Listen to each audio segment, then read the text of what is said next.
Histoire de Cendrillon.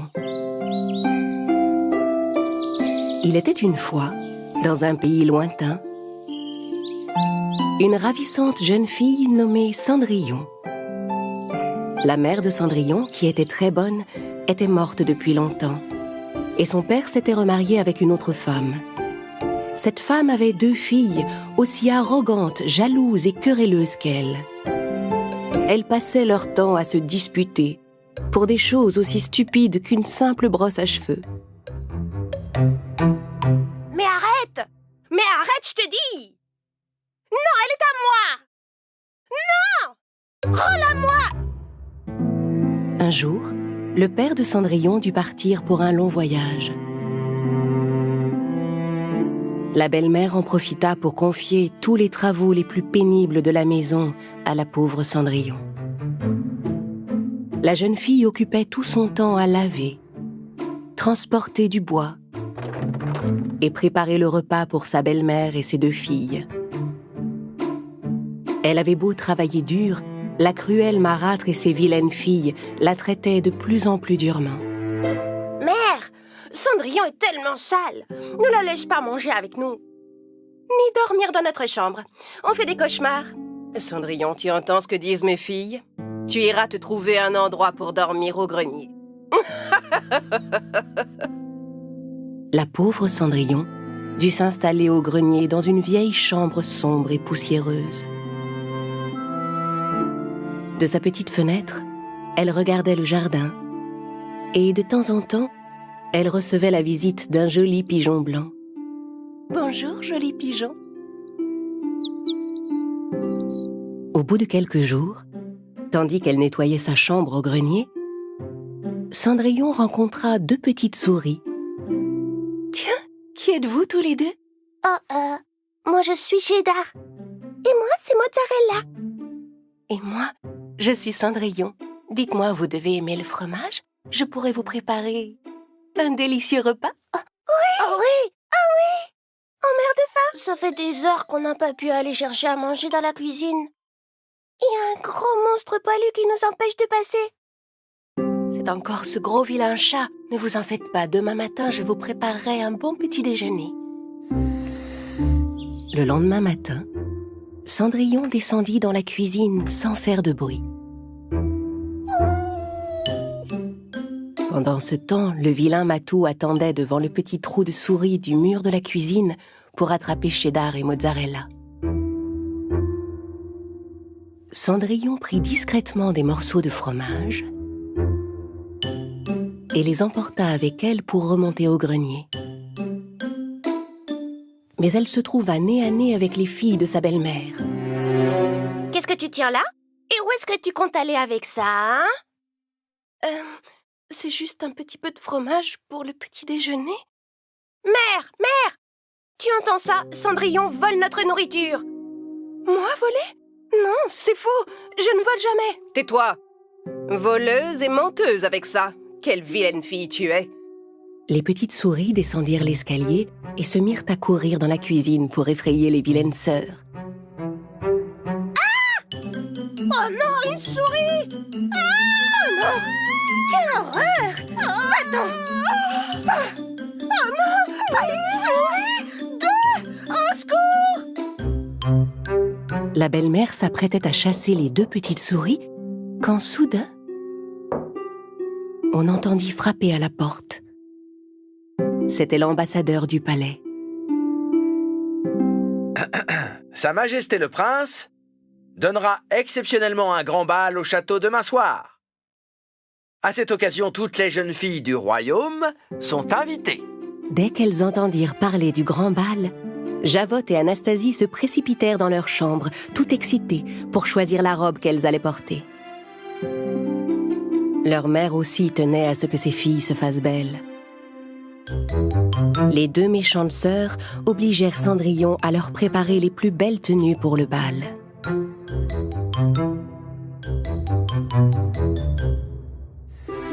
Le lendemain, quand le jour se leva, Cendrillon était épuisée. Ses petites amies, les souris, vinrent la réveiller. Cendrillon, réveille-toi! Il faut que tu te prépares pour aller au bal ce soir? Mais je n'ai rien à me mettre. Je n'ai rien d'autre que cette robe et elle est toute sale. Ferme les yeux, Cendrillon, et suis-nous. On a une surprise pour toi. Les petites souris conduisirent Cendrillon de l'autre côté de la chambre. De son bec, le pigeon blanc souleva le tissu qui pendait à côté de la fenêtre. Oh, une robe toute neuve. Je n'arrive pas à le croire. Elle est merveilleuse. Cendrillon enfila la robe, coiffa ses cheveux et descendit rejoindre ses sœurs. Mais en la voyant si belle, les deux méchantes filles furent folles de jalousie. La marâtre ne voulait pas que Cendrillon aille au bal, parce qu'elle savait bien qu'elle était plus jolie que ces vilaines filles. Alors elle jeta un bol de haricots dans les cendres de la cheminée et ordonna à Cendrillon de les ramasser. Si tu peux retrouver les haricots dans les cendres et les remettre proprement dans le bol en moins de 5 minutes, tu pourras peut-être venir avec nous. Cendrillon avait tellement envie d'aller au bal qu'elle commença à ramasser les haricots. En voyant dans quelle situation elle se trouvait, ses amis accoururent pour l'aider. En moins de 5 minutes, ils avaient ramassé tous les haricots et tout remis dans le bol. Cendrillon courut vers sa belle-mère qui était déjà en train de partir et lui montra le bol de haricots. La marâtre était bien décidée à empêcher Cendrillon d'aller au bal. Elle lui dit qu'il n'était pas question qu'elle aille au palais avec une robe pleine de cendres. La vilaine femme et ses deux filles laissèrent Cendrillon et se mirent en route pour le château. La pauvre jeune fille était si triste. Elle alla s'asseoir dans le jardin et se mit à pleurer au pied du noisetier que sa mère avait planté des années auparavant. À cet instant, l'arbre se mit à trembler et à scintiller, et une magnifique fée apparut juste devant Cendrillon. « Je suis une bonne fée, je suis venue t'aider. Ne sois pas triste, mon enfant. Toi aussi, tu vas te rendre à ce bal. »« Comment ? Je ne peux pas y aller dans cet état ? » ?»« Laisse-moi faire, je m'en charge. Il me faudrait juste une grosse citrouille. Pour le reste, j'ai ce qu'il me faut. » Cendrillon alla chercher une belle citrouille au potager. La bonne fée agita sa baguette magique en direction de la citrouille, qui se transforma soudain en un superbe carrosse. Puis elle changea les souris en 2 beaux chevaux et le pigeon blanc en un élégant cocher. Cendrillon n'en croyait pas ses yeux. « Mais comment est-ce possible ?» La bonne fée agita ensuite sa baguette devant Cendrillon qui se retrouva vêtu d'une magnifique robe de bal. Et à ses pieds apparurent 2 beaux souliers de verre. « Je ressemble à une vraie princesse maintenant, merci gentille fée. Maintenant, va vite au bal. Allez !» Mais avant que Cendrillon s'en aille, la bonne fée la mit en garde. « N'oublie surtout pas, tu devras être rentré avant minuit, sinon la magie s'envolera et tout redeviendra comme avant. Et maintenant, va, mon enfant. » Cendrillon écouta attentivement la fée, puis se mit en route pour le château. Le carrosse la déposa devant les marches du palais. Cendrillon, resplendissante, entra dans le château. En voyant passer Cendrillon, tous les invités se demandèrent qui pouvait bien être cette ravissante jeune fille. Ni la méchante marâtre, ni ces 2 vilaines filles ne se doutèrent un instant que la belle inconnue était Cendrillon.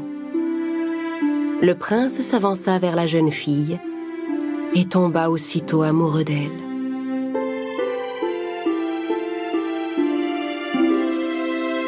Ravissante jeune dame, m'accordez-vous cette danse?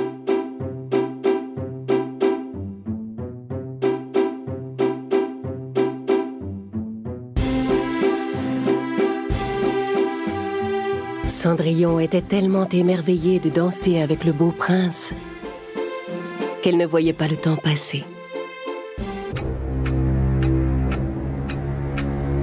Mais au moment où l'horloge allait sonner minuit, elle se rappela les mises en garde de la bonne fée. N'oublie pas, tu devras être rentré avant minuit, sinon... Cendrillon laissa brusquement le prince et se précipita hors du château. Mais où allez-vous? Je ne connais même pas votre nom! Cendrillon dévala les escaliers du palais si vite qu'elle en perdit un de ses souliers. Mais elle n'avait pas le temps de revenir en arrière pour le ramasser. Elle courut vers son carrosse et s'enfuit du château aussi vite qu'elle le put. Retrouvez la belle jeune fille qui a perdu ce soulier. S'il le faut, faites essayer la chaussure à toutes les jeunes filles du royaume. Au 12e coup de minuit, tout ce que la fée avait changé redevint comme avant. Cendrillon remonta dans sa chambre au grenier. Elle repensa à la merveilleuse soirée qu'elle venait de passer avec le prince et se rendit compte qu'elle en était tombée amoureuse. Mais il lui semblait impossible que le prince puisse un jour la reconnaître avec ses vieux haillons. Au bout de quelque temps, le prince fit construire un grand bâtiment à côté du palais pour y exposer la pantoufle de verre. Toutes les jeunes filles du pays venaient y essayer la chaussure à tour de rôle.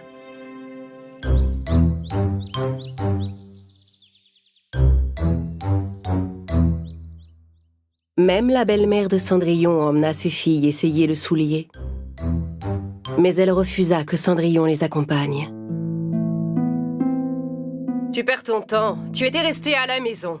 Il est impossible que cette chaussure soit la tienne, voyons. Oui, et elle ira sûrement bien mieux à Anastasie ou à moi. Mais moi aussi, je suis une jeune fille du royaume. J'ai le droit d'essayer la chaussure comme les autres. Mais la marâtre ne voulait pas écouter Cendrillon. Elle l'enferma dans la maison et s'en alla avec ses filles. Bien sûr, le soulier de verre n'allait ni à Anastasie, ni à sa sœur Javotte. Oh, attendez une petite seconde, je crois que ça va aller.